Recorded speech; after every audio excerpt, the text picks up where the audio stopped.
Monsieur le Premier ministre, peut-on rester faible face à la brutalité et la loi du plus fort? Peut-on se taire quand le droit international est piétiné? Peut-on détourner le regard face au pillage des empires prédateurs? Aujourd'hui, la France et une majorité de pays européens ont baissé les yeux. Baissé les yeux par lâcheté, comme on baisse les yeux face aux petits caïds qui humilient et terrorisent. Un seul dirigeant européen, le Premier ministre espagnol, a osé rappeler l'essentiel, la justice et le droit. Après Gaza, après le Liban, après l'Iran, dans quelle dystopie sommes-nous entrés pour que la défense la plus élémentaire du droit international devienne l'exception?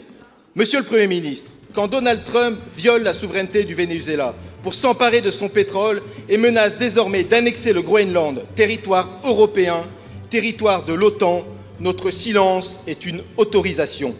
Deux choix s'offrent à nous. Soit nous affirmons collectivement notre force, soit nous disparaîtrons. Renforcer nos armées nationales ne suffira pas, il faut une réponse européenne. Une réponse militaire coordonnée, en renforçant le pilier européen de l'OTAN et en soutenant l'Ukraine, notamment via la mobilisation des avoirs russes. Une réponse politique, en accélérant notre intégration continentale et en tenant le prochain Conseil européen à Nuuk, au Groenland, pour dire clairement « ce territoire n'est pas négociable ». Une réponse diplomatique en bâtissant un nouveau multilatéralisme, un nouveau Bandung avec les pays du Sud qui refusent l'ordre impérial et la loi du plus fort.